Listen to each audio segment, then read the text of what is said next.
Okay, here we go.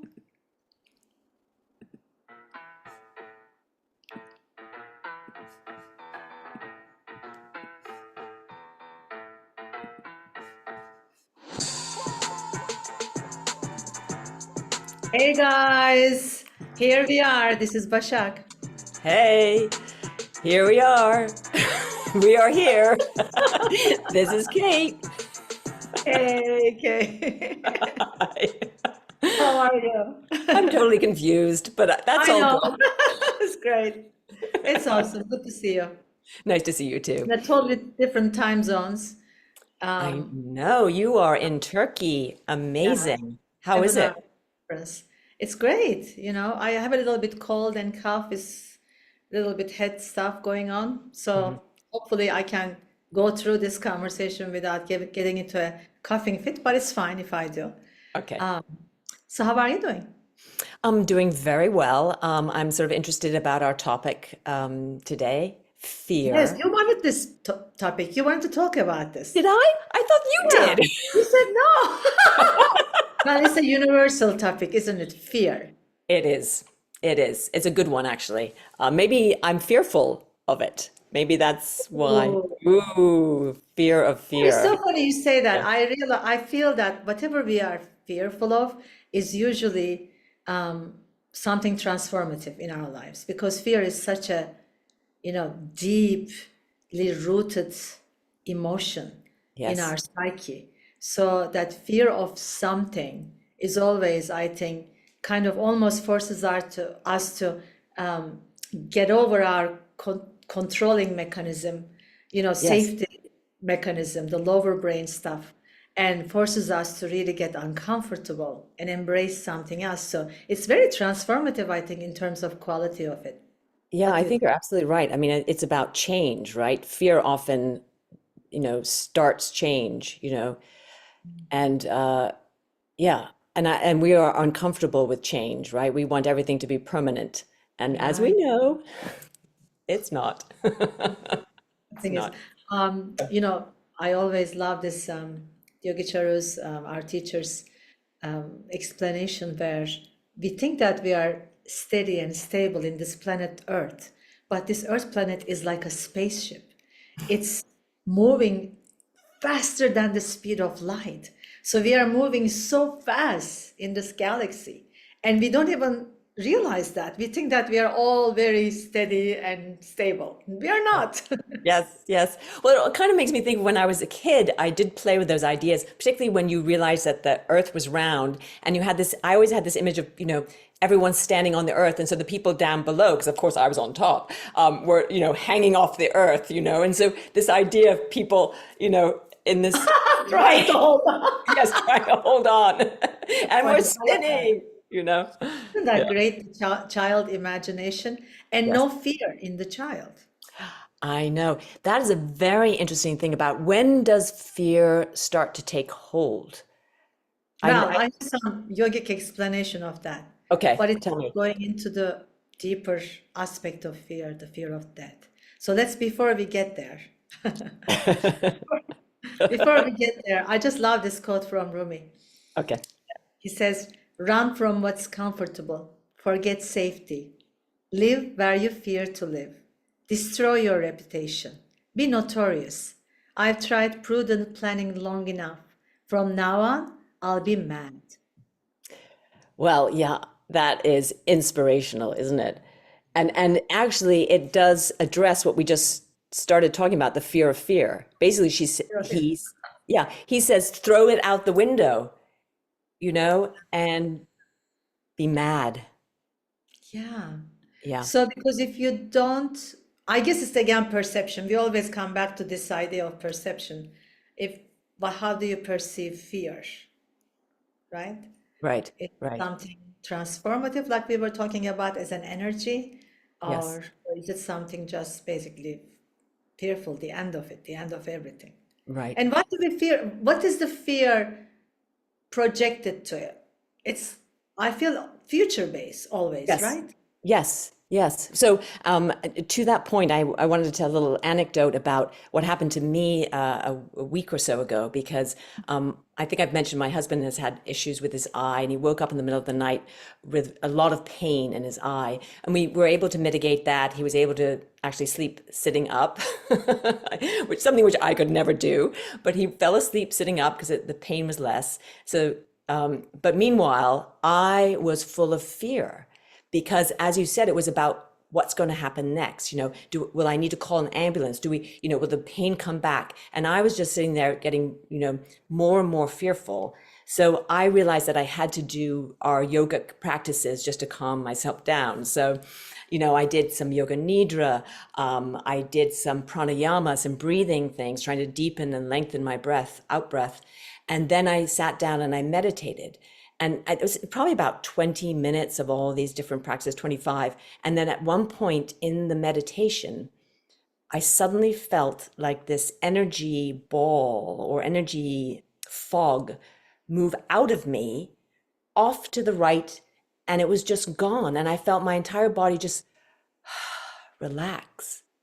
And Amazing. it was so, I can't tell you how amazing it was. Because then I was like, oh, now I can sleep. And so I went back up onto the bed, I lay down, and I fell asleep. And it was so interesting because it was like as you talked about the energy being of fear being this energy that's in you, but to actually feel it leave was very empowering. I felt like, okay, I let it go. I didn't get rid of it, but I let it go. I So mean, just talk about this association with emotion, right? yes, Like that's like the mind basically stops seeing, or I shouldn't say mind, because emotions are the project production of the mind. But basically, you, the spiritual you, hmm, started seeing fear as an emotion, not as who you are. yes, You were able to really witness. That's what we all do, these yogic practices, meditations, to witness, to really get connected to that part of us that is a witness, not the right, doer per se, right, right? Yeah. yes. And but it was such a physical, palpable thing, and I It's an know amazing it was experience. amazing. It was amazing. So, fear as this physical thing but then that which affects your mind, right? And then your mind starts to get Well, embroiled. actually, I think it's What, the other way the way around. It around? starts in the mind and Ah, then affects your physical. And remember, okay. mind is in the hierarchy over Yes, the body. you're right. So, You're right. yeah, it starts as a thought in the mind, and then when and it becomes an action almost within the body by showing physical symptoms of that thought. Yes, yes, Yeah. And you know, in yoga culture, they say, in the philosophy, they say fear stems from avidya or ignorance of the true self, hmm, right? hmm, Then we forget that we have a divine nature. We call it purusha in yoga. hmm, We become identified with body and mind. yes, And they are both impermanent, they are both in flux, emotions coming and going, right? Body is aging constantly. So they are all vulnerable, yeah, actually. So, but in when you study the answer to the question of who I am, you start realizing I'm not this body, I'm right, not this mind. So therefore, I cannot be anything that I can observe because I'm the witness. right, So if I can observe the fear and even in my body, then it can't be me. right. Right? So that separation from the emotion, I think, stops making the emotion so powerful. Yes, perfect. I think we can end our conversation right there. Ah, there's so much more depth, I'm sure that, No, but because that's the fundamental thing of it, like, because we're attached to this material world. And so, it is ripping apart that attachment. and Um, it's all ego based, right? So, mhm. fear is rising when the ego feels threatened, right? Yes, Whether it's losing control, losing identity, or yes, attachment. yes, Right? So these are all, so that's why the yoga is giving these tools to kind of disassociate from the ego-based identity. Like I am, 5'2", blonde, Turkish American, Hmm. yoga teacher, Hmm. engineer, whatever, all those things that I identify with is are basically coming from my ego. Yes. I'm my material self, right? Yeah. But those are not just who I am. Right. So that this identification, I think, with ego is basically diminishing all these ideas about fear, insecurity, anxiety, whatever we can call So, what so then just for listeners who maybe are, anxiety is a big issue with a lot of my friends and clients, anxiety about so many things. And in this world today, just what's going on in the world, anxiety, what are some of the tools that we use as yogis, yoginis, to combat or to keep this anxiety, this fear at bay? What So would this you is we suggest? talk about, since if they are the production of the mind, we call them mind stuff, right? Hmm. And that means that we have to do something to work with the mind. That's, in general in society, it's called mindfulness, Yeah, which is, again, a quote from my teacher. He says, we all want to work with the mind, we all want to be a mindful person, but nobody wants to spend time with their mind. yeah, So it is about witnessing consciousness, which can only happen when you are in meditation. yeah. So that we can really, in meditation, what we are doing is we are observing breath, observing thoughts, right? And then we are starting to observe emotions. And then we will start to practice observing the fear in real life without reacting to it.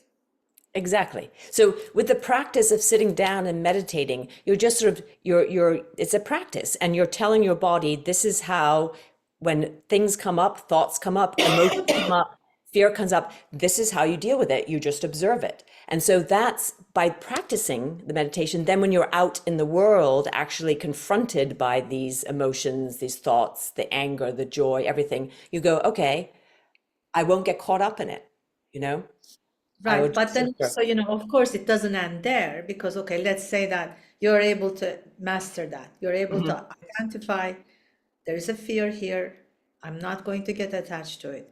But then what? Yes. Right? Good. What? I Still don't know. there.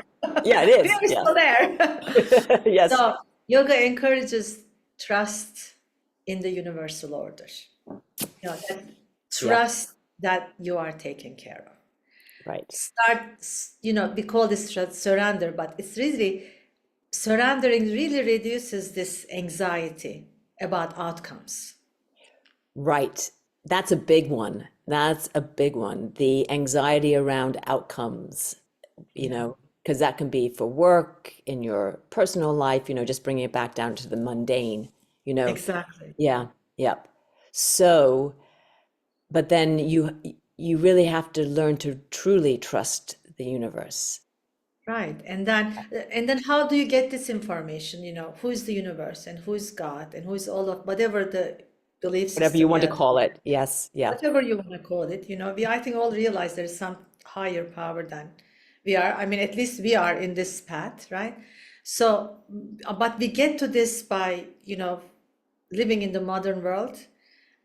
We kind of need to get the information through the mind, not just from belief systems and hopefully from the heart acceptance, but also studying text and studying with teachers or reading certain information that really helps the I agree. Yep. basically uncovering the root causes of fear, because fear also often masks something deeper,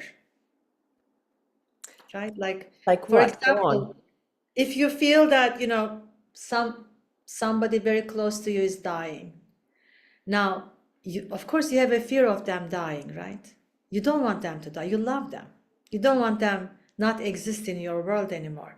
But Mhm. also it might bring questions about shaking basically your whole structure of your world, Yes. security, Yes. or you have a certain setup in your life. Now you have to really maybe change that setup. Yes. Maybe even where you live or how you live, everything changes, your activities changes.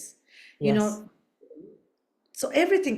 So I think it is not just about fear of losing someone, but fear of what happens to me, Right. you Right. know?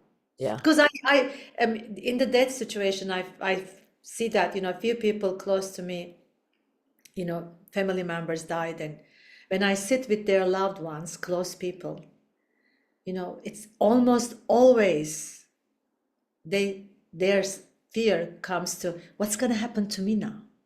Yeah. Who's going to love me? Yeah. You know? I know. I know. And there's that thing like you have to love yourself, right? You have to.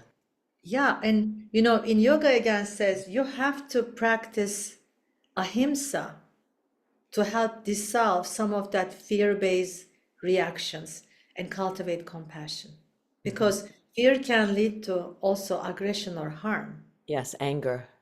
anger, Yeah. frustration, taking it out of other people, Yes. or being very rigid and being very unforgiving and all of that stuff. Yeah. Yeah. That's definitely fear-based. Absolutely. Yeah, Gosh, it's it's a just big topic. yeah, I know. I feel like everything we come on is like these big topics I because mean, we are like kind of yeah, scratching the surface on these topics, I believe, but I which know. is fine. I mean, we are going to bring more and more guests and talk. Actually, we have a guest next week, Yes. your friend Sally, right? Right, right. And she has been close to death, not her, but in her life, throughout her life. And she's written this thesis about called Pushing Up Daisies, but we'll get to that next week. I But need to read that, yeah, before yes, hopefully we interview her. I'd love to read that. yes, It sounds very interesting, but yeah, I think that's the biggest fear. I it think many is. people have. Yeah, it absolutely is the biggest fear. It all comes down to fear of death. And that's the ultimate big change, right? And also, I think as Hamlet says in his speech, To Be or Not to Be, it's the undiscovered country from whose bourne no traveler returns. Yeah, So we yeah. just don't know. We don't know, or maybe we do know, but or we think we know, or It's we funny haven't. because I think Yeah. we all understand conceptually the number one cause of death is birth. Yes. We are all going to die. Right. We are all marching that way, whether We we are like it actually or not, running we really all are. fast that Yeah. way. With the fastness, how we live so fast in our lives right now, we are running towards it pretty much. Yes. Yeah. But it's very interesting. So you asked a very good question before.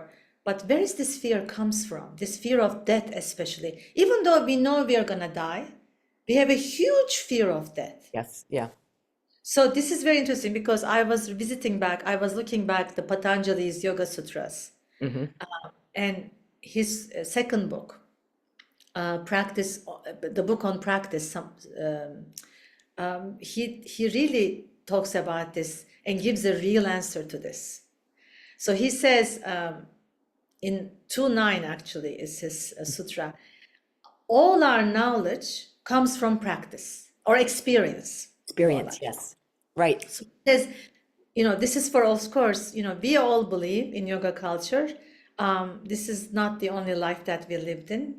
We have this understanding that there's a reincarnation, and then this soul changes body like changing clothes. And so Yeah. there will be many lifetimes lived. And we can understand that if you look around, I mean, come on, we know people react to things differently. People have different experiences in life. People have different talents in life. I mean, we've lived different lives. We even call this like, oh, he is an old soul. Oh, right. Right. Yes. So Patanjali says we've died 1,000 times. That's how we have an instinct about death. And he says when baby is crawling on top of the table, when she comes to the edge of the table, she starts yelling out of fear of falling and dying. How Yeah. does she know? She's a baby. We said babies have no fear. But when it comes to like that kind of a situation, Yeah. they are They like, feel crying. instinctive. Why? Yeah. And he says, when we do something several times, it becomes a habit over a long time. And then if we continue to do it, it becomes a character. And we continue with that character, then perhaps in a lifetime, it becomes an instinct. So he says, all our instincts were once experiences. So we have this sentimental attachment to the body, but we have a memory of dying. Hmm. Isn't that amazing? Yeah. Yeah. So he says, solution to this is this very deep rooted, it's almost like a soul level, Hmm. emotion, right? He says, it's easier to control manifested things, things that are actionable, than retract more subtle, which is thoughts. So he says, we cannot remove this potential, we call it samskara, Right. or the impression formed in a very potential state, but before we became embodied. So he says, we cannot remove these samskaras just by meditating. Even though we said before, if you meditate, Yeah. you can actually control the mind. You Hmm. can witness the mind, right? He says, we see these impressions through the meditations. We can understand them. We can gain control over them, Right. right? And then we can make a conscious decision whether to act upon them or not act upon them. Right. He says, only when you transcend the mind to a higher samadhi, enlightened state, even when there is even no ego state, then you can lose these emotions. But until ego is destroyed, the impressions will stay. In other words, our fear, emotional fear, is so much ingrained into our ego. Isn't that interesting? It's very interesting. It feels immense, and it feels like a mountain that's very high to climb. I don't know why. It feels intimidating, not intimidating. I mean, I guess it shouldn't, but I'm just being honest. It does feel like it's a very hard thing to attain. Yes. Yeah. But in Bhagavad Gita, it Yes, says, thank you. Come on. I love it. I love yes, but is always yes, good. Or but yes, and yes, and it says, in the spiritual endeavor, there is no loss or diminution. And a little advancement on this path can protect one from all dangerous types of fear. yeah. So he says, in other words, if you work on your spiritual advancement, then you can actually even release the emotion of fear. So there is a hope. There is hope. Yeah, there's But hope. like everything, right? When you learn something, then you don't fear that thing. Right. So, Aside but if from that, that is the big fear. yeah, but so if I was going to be devil's advocate here, so we've died 1,000 deaths, right? So we've experienced it. So why are we still fearful of it? Because there is a separation from the body and we are attached to the body. That's Okay. where the attachment, we don't want to lose this body because we Right. forgot we are Right. not this body. Right. That's So we where keep the spiritual advancement comes. So if we truly understand that we are not this body, truly, then we would not have fear Of losing it. of losing it. Yeah. And it's so funny, this attachment to the body, right? The body is constant change. I I'm know, older than yesterday. I'm older I know. than 20 years ago. Like this body is constantly changing, but I'm still every day I'm renewing my attachment almost, right? I know. It's like renewing your vows with your body every day. Right. I'm So married again. exactly. Every day we think, and by the way, I love this so much. But If you look at a mirror, how much do we know of our body, right? You look at a mirror, you can see the body, you can look at yourself. I don't even see my back. I have no idea what's happening in my back body. It's very cute. But you know what I mean? Like Yes, I I am do. attached to this, but I don't even know fully what this is. I don't even know how this body is working, how these I know. organs are. I have no clue. Yes. Yes. So what am I attached to here? Yeah. Right? This Mhm. attachment is very, yeah, interesting. That should be another conversation with a teacher Yes. or somebody wise. Yes. Yes. Who can give us more Yeah, thoughts about it? Yeah. Do you have absolutely. another quote that you have? I have a lot of quotes. I know you do. You're the quote master, the quote mistress. Well, there's one quote is that, maybe it is practically a little bit easier also. Okay. In Bhagavad Gita again, Mhm. see, in yoga culture, or what we call it spiritual advancement, is to raise our vibration to the mode of goodness from what is naturally our conditioning of mode of passion and dullness and laziness, right? That's our nature in Right. this world, Hmm. in the time that we live in. We call it Kali Kali Yuga. Yuga. Hmm. So it says, Bhagavad Gita says, this understanding by which is the understanding of spirituality, by which one knows what ought to be done and what ought not to be done, what is to be feared and what is not to be feared, what is binding and what is liberating. This is in the mode of goodness. So this, we talked about choosing, but choosing discernment more like, right? Yes. Yes. Like, for example, talking about fear, we said that it's a future-based, emotion. Yeah. So you're basically fear of something that hasn't happened yet. Right. Yeah. So that then your intelligence should maybe start thinking about where is this coming from? What is it masking? What is that within me? I am. What is the innermost expression of that? Like, why am I fearing of this certain situation? Right. Let's say fear of losing your job, Right. right? So a logical mind says, well, you'll find another job. Or another logical mind says, well, you've saved some money, you can maybe take a break. Another says, I have zero money, I'm making a day-to-day living. I cannot lose this job. So why would I lose the job if I'm working right? And if I'm cultivating good relationships, if I'm in the mode of goodness, there should be no reason to. So why am I keep worrying about losing the job rather than focusing on, doing all the right things? Right. Right. So it has to go through this almost thought process, Yeah. right? Yeah. And what is my fear? Instability, Right. right? That's the fundamental fear, you mean? That's the fundamental. And it may be Yes. that it's not even your fear. It's maybe ancestral, maybe your family, somebody lost their job and they were like deep in the gutter. And Yeah. then you are basically reflecting upon that. It's not even your experience. This Right. happens.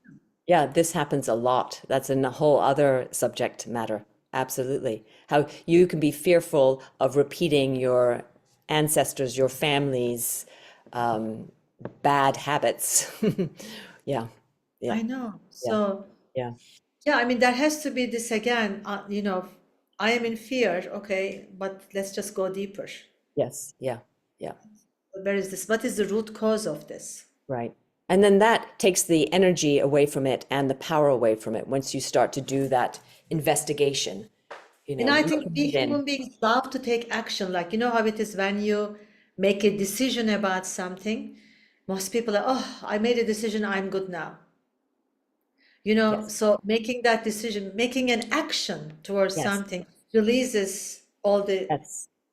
The doubt and unsupported. worry because you've chosen a path, you've chosen a way. Yes, Take the yeah, choice. right. Exactly. Yeah. And so part of our job is, or our job, or what we want to do is try to choose the right or most the best path. Beneficial. Yes, the So most. then I'm going to then close with this quote from Rumi. You said it basically. Okay. Okay. It says, Good. don't move the way fear makes you move. Move the way love makes you move. Ah, Yeah. that's great. Because if fear is the production of the mind, love is the conditioning of the heart. Yes. Yep. Move from the heart. Move from the heart. Yes. Dance, I dance for. think we are at the time. We are. Oh my goodness, did the little And bell go off? it didn't because I It didn't. didn't start it on time. So Oh, I'm making an assumption. I think you have a good vibe. You know the timing. Yeah. I think so. So Oh, what's so the what's our homework? homework? Oh my goodness, you go first. Let me see. What is there something you've been fearing that you need to address or It's funny that like fear comes in many different forms. Mhm. And I think I am generally, I find myself a courageous person. I go to things without, even if I am intimidated by something, I'll still go for it. Yes, So I there's know you other are. emotions I think comes for me rather than fear, but maybe, yeah, maybe fear of embarrassment or fear of failure. Those kind of things are, I think, very always comes up, right? When you start a new endeavor or something. But Yeah. nowadays, I keep looking at becoming older. I keep looking at things as, experiences more than, Yes. expression of my identity. It doesn't matter. Yeah. Everything is a learning opportunity. So that's how I want to look at everything. I think that still continues to be my homework. Yes. Do not take it personally so much, and remember that we are learning from every experience. Yep, absolutely. Well, I think I'm on board with you there too. And I will take this podcast as a case in point because you said to me, let's do a podcast. And my usual self would have been like, well, never done that before. What, it's going to be boring. What are we going to do? Da, da, da. And then I was like, no, let's just do it. And it's been glorious. I mean, just talking to you, every once a week on these subjects has been amazing. Um, so, so, I was fearful, but I just jumped in because you inspired me. And now it's joyful. So I went from the brain to the heart. Yes, Yes. yeah, love inspired you, Yeah. in trust. We talked about trust and surrender. Again, it Yeah. shows up in trust and surrender. Yeah. And I'm going to take your anecdote, what you've been through with the meditation, removing that fear away from your, Yes. literally physically. Literally. Yeah. It That's was amazing. amazing. It I was. It love was. Yep. Yep. It was great. All right, it. my friend. All Um, right. all right. This was lovely and enjoy So much. Turkey. Thank Yes. you. I will see you next week with our guest. Yes, that would be fun with Sally Roos. Let's put a little music on and dance our way with joy and love out into the world. Bye, Bashak. Bye. Bye, Kate. Bye, everyone. Thanks for listening. Bye bye. Bye.